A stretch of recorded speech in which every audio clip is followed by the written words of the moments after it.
All right, Broncos country, we are past the trade deadline and here at week 10 to take on our division rival Las Vegas Raiders on Thursday Night Football at Mile High. Now, before we jump into this, I really want to talk quickly about the trade deadline, give my kind of thoughts about it because that wasn't good English, but I want to give my thoughts on it because I am disappointed by the trade deadline by the Broncos. I understand last year not buying at the trade deadline. It's Bo Nix. It's like you have that massive Russell Wilson cap hit, so that's kind of limiting you as it is a little bit this season, but not as bad as last season. But this year, we're 7-2, tied for the best record in the NFL, and you have a chance to add someone to your roster to help you make that deep playoff run if you think you're capable of that. Adding more never hurts, right? And so, to me, I said in my trade deadline targets video, I really wanted Jalen Waddle, and I didn't think it was going to happen. And then all these reports came out that we made the call. We were looking for it. Miami's price was too high. A little bit disappointed in the fact that we didn't bring anyone in. If their trade price for Jalen Waddle was crazy, then I'm okay with us not making the move. But if it was giving up your first round pick plus maybe a third round pick or something like that, then maybe I'm a little bit disappointed in not making that move for Jalen Waddle. But that's just my quick thoughts on the matter. Just depends on what the Dolphins' asking price was for Jalen Waddle. We'll never know, but let's go ahead. Let's jump straight into the Week 10 preview versus the Raiders. Here are the current records. We're 7-2, first place in the AFC West. The Raiders are 2-6, last place in the AFC West. Now, I do want to say that I'm throwing the records out of the window for this game, right? It is a divisional matchup. Both of our teams hate each other. And so honestly, anything can happen in a divisional game. That's why I'm nervous for this game, is because of divisional matchups. You never know what's going to happen. You want to win these divisional matchups, even if you're not in the best position. So a little bit nervous, but it is the first place Broncos versus the last place Raiders. Let's jump into my keys to victory for the Broncos. First thing we need to do is pressure Geno Smith. He is leading the NFL in interceptions with 11. We have to get after him. We have to make him force an errant throw to continue his him leading the NFL in interceptions, right? With PS2 out, we're not going to be able to take away their number one, although I will say their wide receiver core got downgraded with the trade of Jacoby Myers. So this isn't the biggest game I'm worried about losing Pat Surtain, but with him out, you want to have our pass rush, which is the best at getting after the quarterback this season. You want them to get to Geno Smith fast so he does make that errant throw against the secondary, whether that's going to result in an interception or an incompletion. Who knows? But you want to get after Geno Smith. The second thing I think we need to do is establish the run, right? I want to get the ground game going, not start the first drive and then stop running the ball entirely for a quarter or two, but continuously run the ball, open up the deeper passes down the field for Bo Nix, right? Have him take a shot, throw these intermediate routes, but establish the run. Dobbins has been phenomenal, and when we do get the run established, I feel like our offense starts to click, and we can actually start to move the ball down the field, rather than all the times we're running screen, and then run the ball, or screen, pass, or just trying to force Bo Nix to throw the ball constantly, that they're going to be playing off and they're going to be playing coverage and they're not going to be trying to stop the run. So establishing the run is going to be a key important thing for the Broncos this week. The third thing we need to do is, as I kind of previously mentioned, is don't get too cute on offense. Don't think and dunk. Don't throw all these screen passes and don't try and do all these trick plays because it's the Raiders defense, right? Run your offense how you would against any other team in the league, and I think we'll be fine. Don't get too cute. Don't try to play things close to the vest to save something for next week, and then that shuts down your whole offense to make you lose the game, right? Just play your normal offense that you have been playing, Sean. Establish the run. Let Bo Nix throw it medium range down the field. Pick up chunk plays, right? Just run the normal offense and don't get too cute.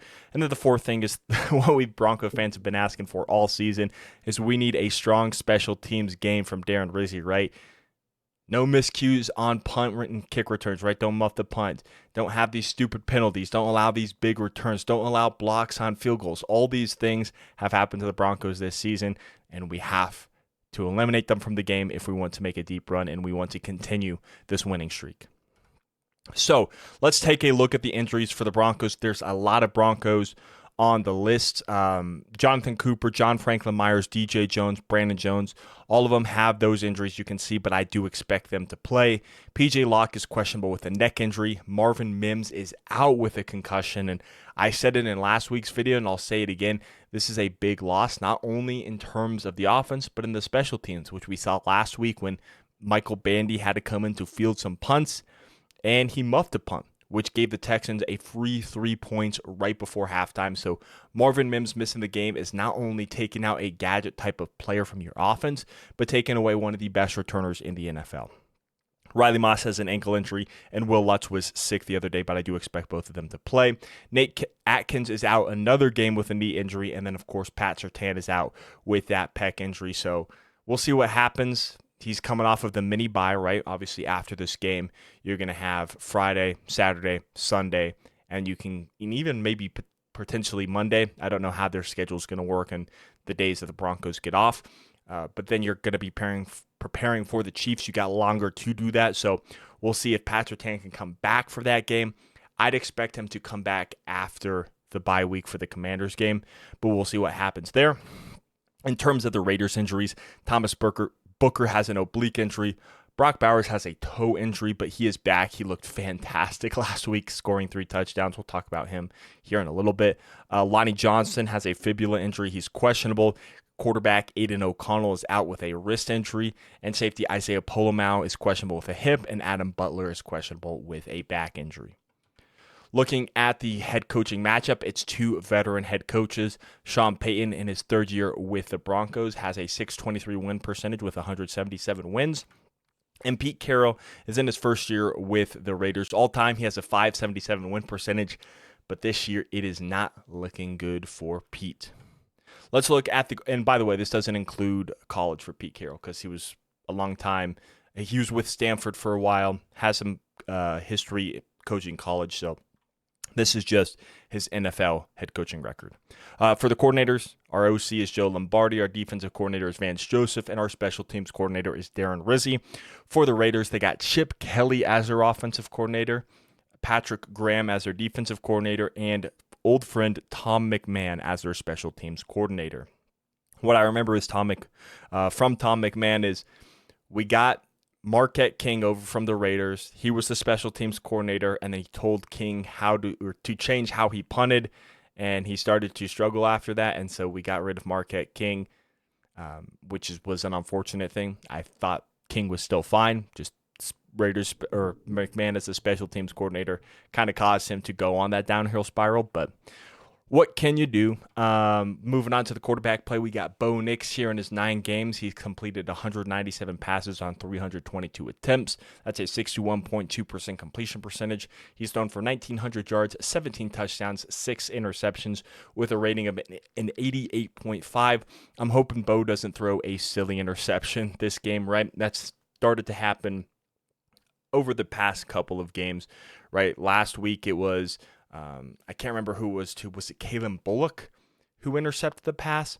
Nonetheless, it was not the greatest throw Bo made against the Texans, and then he tried a no-look pass against Dallas, so has had a couple of silly interceptions the past few weeks. Hopefully we can limit those. And on the ground, Bo has 42 carries for 207 yards and 3 touchdowns on the season. As for Geno Smith, in his 8 games, he's completed 162 passes on 241 attempts. That's a 67.2% completion percentage. He's thrown for 1,700 yards, 11 touchdowns, 11 interceptions, with an 83.7 passer rating with 27 carries and 81 yards on the ground. No rushing touchdowns for Geno Smith, but that's not really his game, so that's not really surprising. As for the running backs versus the Raiders front 7, we got J.K. Dobbins, who has been phenomenal through his first 9 games with the Broncos, right? Has 135 carries, 695 yards, which I believe is still top 5 in the NFL for rushing yards. He's averaging 5.1 yards per carry with 4 touchdowns, as well as 10 receptions for 30 yards in the air. As for R.J. Harvey, he has really started to turn it on these past few weeks. The second-round rookie out of the University of Central Florida has 46 carries for 205 yards, averaging 4.5 per carry, with 2 touchdowns on the ground and 23 receptions for 166 yards, with 4 touchdowns through the air for the rookie. All right, we're back. So I forgot that I couldn't officially finish the the graphics until Wednesday, but I had to update everything, had to finish this. Let's take a look at the Raiders front seven that's going to be facing off against the Denver Broncos running backs. And so this front seven consists of Max Crosby, Jonah Lalu, Adam Butler, Malcolm Koonce, Jamal Adams, former friend of Pete Carroll. Obviously, the Seahawks traded for Jamal Adams from the Jets, was a safety, but they moved him to linebacker, and he's playing linebacker beside Landon Roberts and Devin White, someone who I thought was going to be a very, very, very good player coming out of LSU back in that 2019 draft. Obviously went top 5 to the Buccaneers. I wanted the Broncos to get him, but alas, we did not. He goes to the Buccaneers and now is on the Raiders after having, I would say, a disappointing start to his career, but we can see what this unit has done so far this season. 245 tackles. It's, it is what it is. But this unit has generated 42 pressures, 12 sacks, and 27 quarterback hits while blitzing 67 times on the season. As for the Raiders running backs going up against the Broncos front seven, it's going to consist of first-round pick Ashton Jeanty, who, has maybe got off to a slow start in his career, but has started to pick it up over the past few games. So we do need to shut Jeanty down. Hopefully we don't give up anything. I believe we're holding running backs to about 3-ish yards per carry. So want to keep that up with the rookie, who is very explosive and is a very talented player, even if he hasn't gotten it going yet. So far in the season, in his 8 games played, Jeanty has 124 carries for 487 yards with a 3.9 yards per carry and 3 touchdowns on the ground, while having 20 receptions for 133 yards and 3 touchdowns through the air. Their backup is journeyman Raheem Mostert, who's played in 5 games this season with 16 carries for 80 yards, averaging 5 yards a carry and 3 receptions for 27 yards, no touchdowns so far on the season. Let's hope to keep it that way. This is the front seven that they are going to be going up against for the Broncos. That consists of course, Zach Allen, DJ Jones, John Franklin Myers, Nick Benito, and Jonathan Cooper coming off the edge, and then Dre Greenlaw and Justin Strnad at linebacker. Now, I do expect Dre Greenlaw to still be used as a rotational player, unfortunately. Just depends on how his injury is. I would like him to start full-time over Singleton because I do think Strnad has improved as this season has gone on, and then Dre Greenlaw has been phenomenal in the snaps that he has played. Nothing against Alex Singleton personally, but I think that this right here would be the best front seven that the Broncos could present. For this team, they have 161 tackles, which, like I said before, it is what it is, but they've generated 80 pressures, 29 and a half sacks, 70 quarterback hits, and 68 blitzes, which is absolutely crazy. This has been phenomenal for our front seven and for our pass rush. They have been getting after the quarterback this season and been the best at it, honestly. So, yeah, this is the front seven that those running backs are going to be going up against. And not only are the running backs going up against them, but, of course, Geno Smith is going up against them in terms of the pass rush that he will be facing. For the receivers versus the corners, I know it says Texans. I forgot to change that. I'm sorry about that. But it's Sutton versus Stokes, Pat Bryant versus Caillou Blue Kelly, Troy Franklin versus Darnay Holmes. Let's start with Courtland Sutton going up against Eric Stokes. This season, Sutton in his 9 games has 38 receptions on 62 targets. Bo's loved to throw to Sutton for 566 yards. He's averaging about 14.9 yards per catch with 4 touchdowns on the season. Last week against the Texans in a very good secondary, Sutton only had 1 reception, but it was a 30-yard reception for a touchdown on the year, and he's just been this reliable target on the offense, right? If you need a big play, if you need a big catch, you're typically going to throw to Sutton, right? He's going to catch the back shoulders. He's going to catch the 50-50 balls. He's going to catch those contested throws down the field in the end zone. For the most part, of course, there's been some circumstances where sometimes he doesn't catch it, and it's a little bit frustrating, but for the most part, Courtland Sutton has been super reliable this season.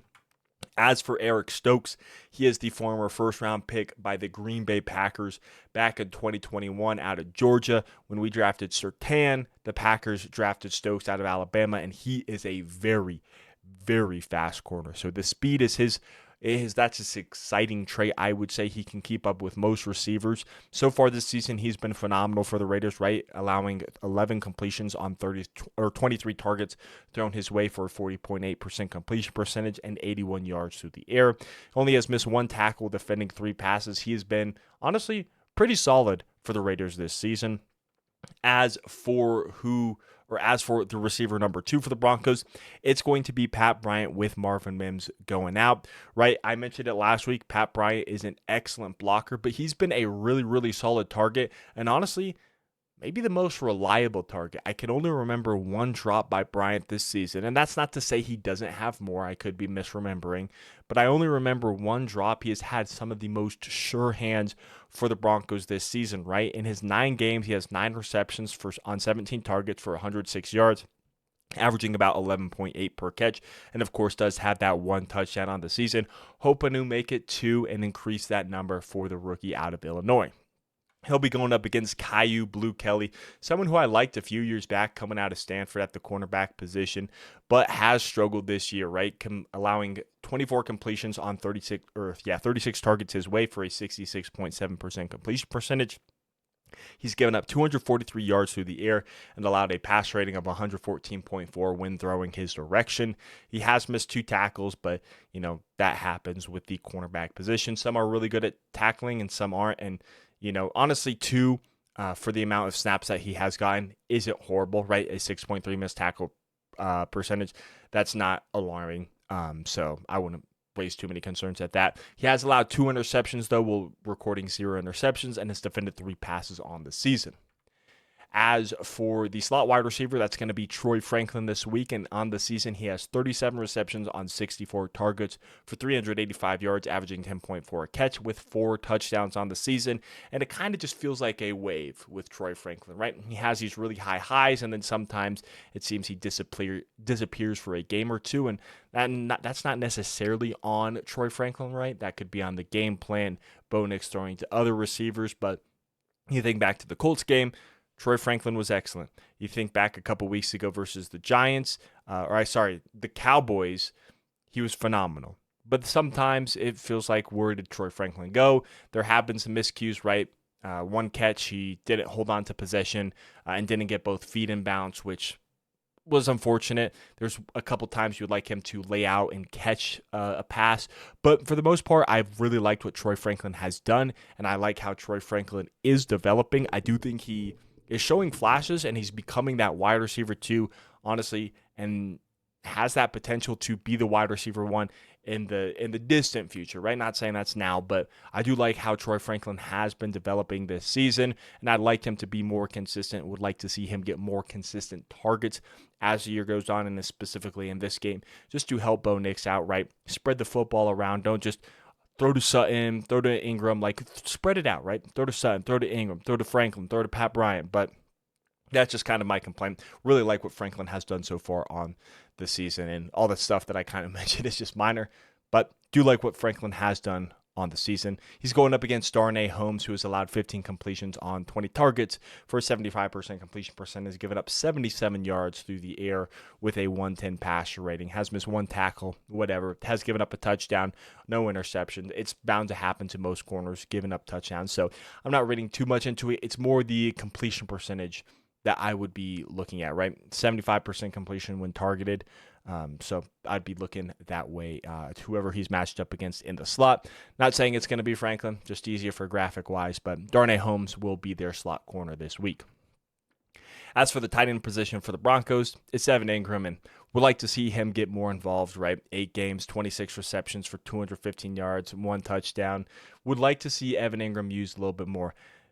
His main role, right? And Sean Payton brought him in to be this joker, but the main trait of Evan Ingram is he's going to be a field stretcher. He's going to help you in the passing game. He's going to be essentially another receiver out there playing the tight end position, and I don't feel like we've utilized him to the fullest of his abilities. I think when we're running the offense, we have a bunch of inline tight ends, right, with Troutman and Atkins when he's healthy. And you line them up, and then you run these bootlegs, you run these play actions, and then you target the tight end. But you don't have Evan Ingram in there because he's not really a blocker, so I don't really think you're going to fool the defense with him being in there as an inline tight end. So I would like to see more passes and more passing concepts where maybe Evan Ingram is the primary receiver, or at least getting that second look after you're done with your primary read, because I do think he is a solid playmaker who we're just not utilizing properly at this moment. As for the linebackers for the Raiders, I'm going to go over this really, really quickly. Not going to read the stats for all of these guys. Here's Jamal Adams, Landon Roberts right here, and then Devin White right here. These are going to be the guys primarily guarding Adam Troutman. Well, I guess Adam Troutman, but Evan Ingram for the most part. The linebackers will be covering them as well as helping stop the run and stopping J.K. Dobbins and R.J. Harvey, or at least that's what the Raiders hope they do. I hope they don't. Moving on to the safeties, they got Jeremy Chin, who I believe is the nephew of Steve Atwater, and then Isaiah Polomau, who I believe is the nephew of Troy Polamalu, right? So you got two Hall of Fame safety nephews on the Raiders, and they've been okay. They haven't been super crazy. Polomau allowing a 123.6 passer rating, and then you've got 123 as well for Jeremy Chin. So haven't been the greatest, but that is the Raiders safety tandem. Here are the corners versus the Broncos corners versus the Raiders receiver. Remember, receivers. They traded away Jacoby Myers to the Jacksonville Jaguars. So the Broncos aren't going to face him this week, but they'll face him in a couple of weeks when the Jacksonville Jaguars come to town. But this is the cornerback matchup with Pat Surtain out. Jahdae Barron going up against Trey Tucker. Now, Chris Abrams-Draine did get more snaps than Jahdae Barron, but it was about even. I would like to see Jahdae Barron get more snaps. I still like Chris Abrams-Draine, but the difference is, yes, Abrams-Draine is, I guess, a year veteran, right?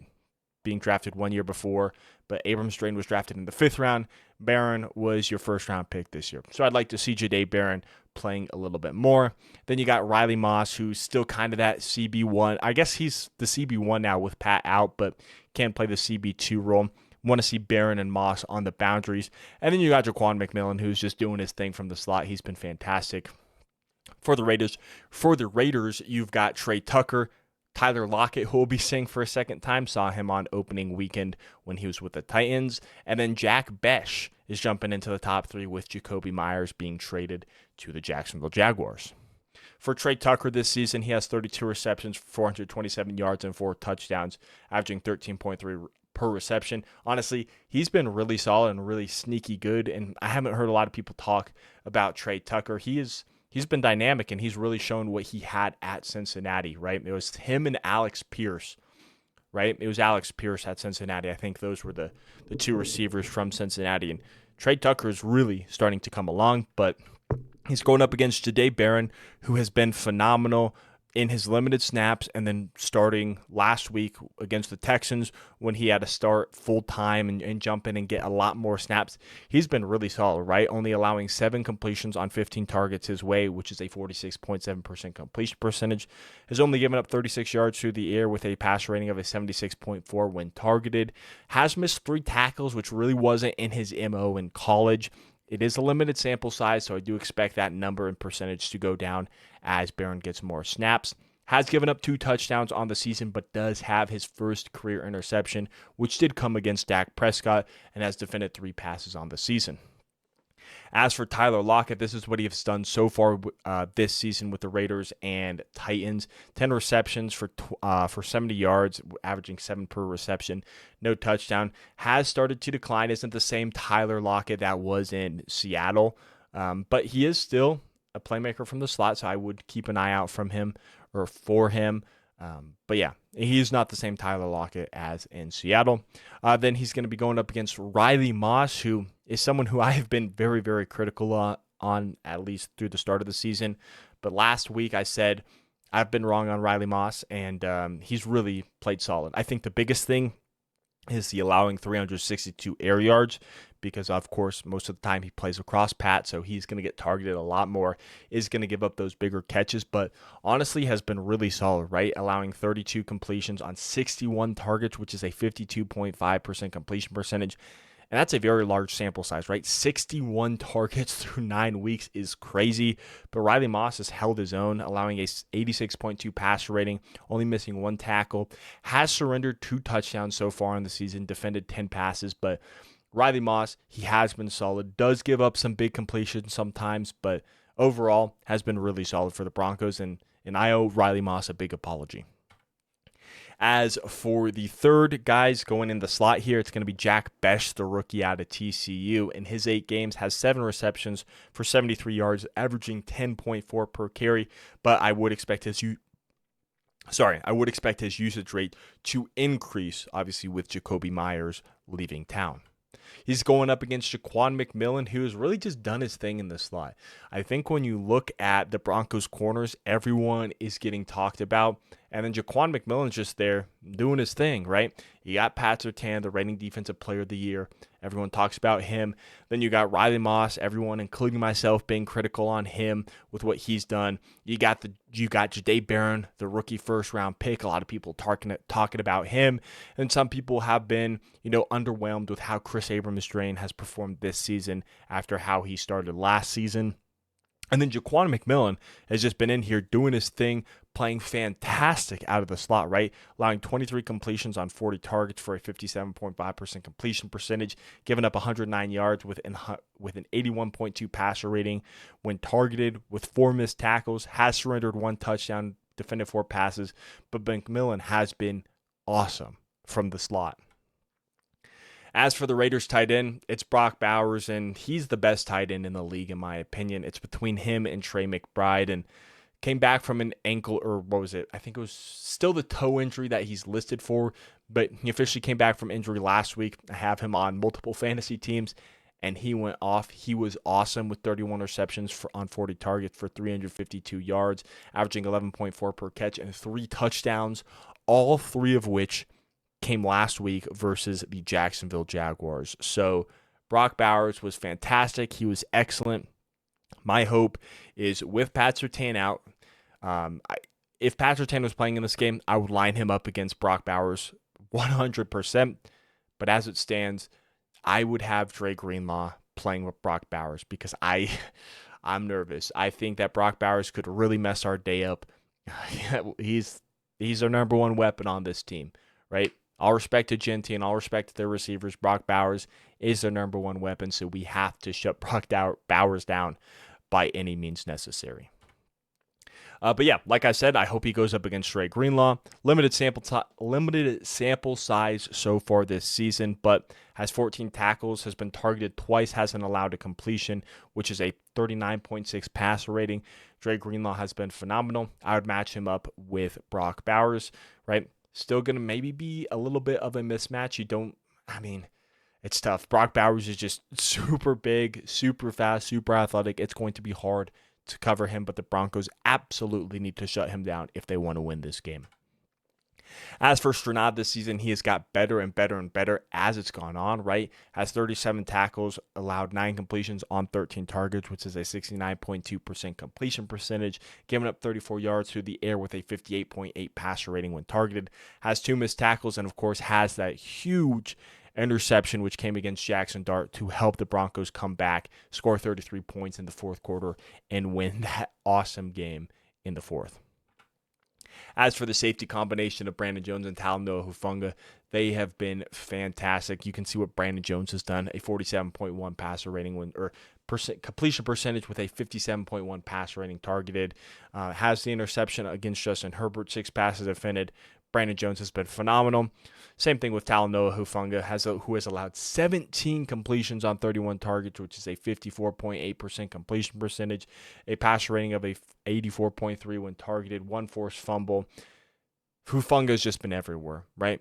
He's helping up, he's running up, helping support stopping the run, right? He's going to support the running game, as well as help defending the back end with the passes. Hufanga, this has been a phenomenal free agent signing by George Paton. And even though we're a little bit disappointed after, at least I am, the trade deadline, George Paton has had an amazing offseason for the Broncos, signing Hufanga and Dre Greenlaw as the main guys. But yeah, it's just been a fantastic season for the Broncos and their new additions of Hufanga, and then so far with Dre Greenlaw. As for the pass rush going up against the Raiders' offensive line, it's going to be Nick Benito, Jonathan Cooper, Jonah Ellis, Q Robinson, who has been getting a lot more snaps, Zach Allen, John Franklin, Dondre Tillman, right?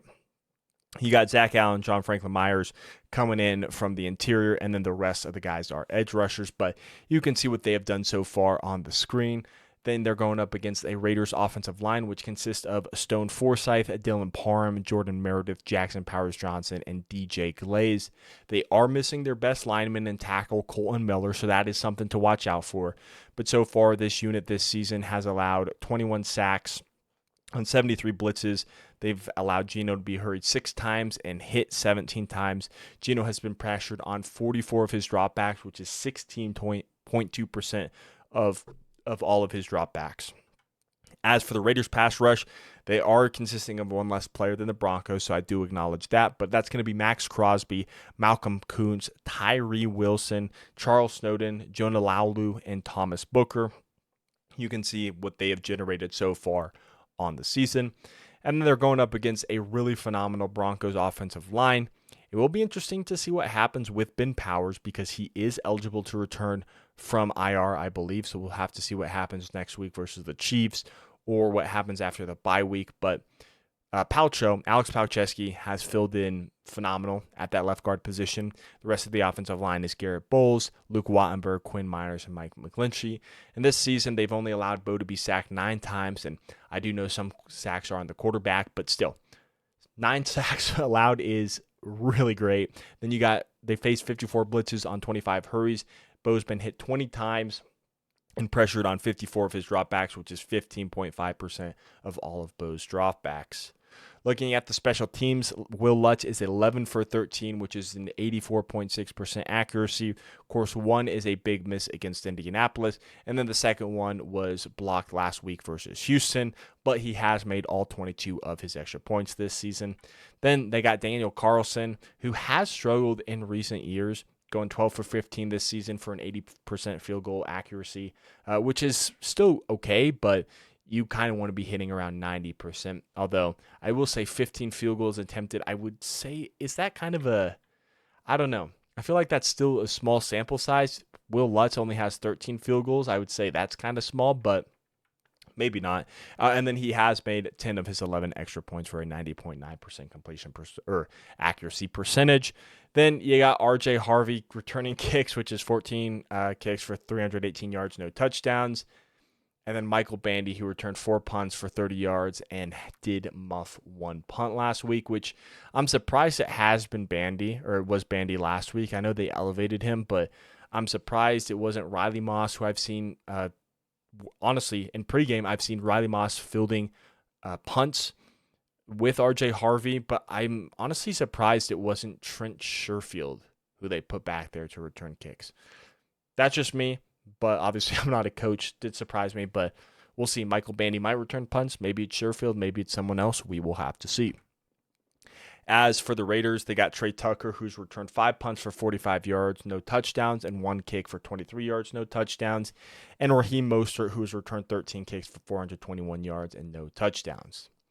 What are my final thoughts? Well, it's never easy facing a division rival, right? They're going to make it hard on you. Even if they're not having the greatest season, division rivals are going to play you tough, and it's not a gimme when you play a division rival. Even if you think you should win, who knows what's going to happen.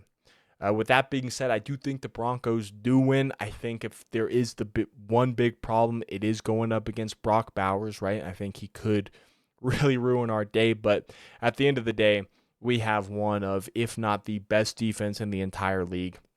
I think that continues, and then I think Bo Nix and the offense bounces back. So I do have the Broncos picking up a win here, but I don't think it's going to be easy, like I mentioned, with it being a division rival. But let me know what your thoughts are in the comment section below. Thank you all so much for watching. Make sure you leave a like and subscribe to the channel down below, as the support is greatly appreciated. Thank you all so much for watching.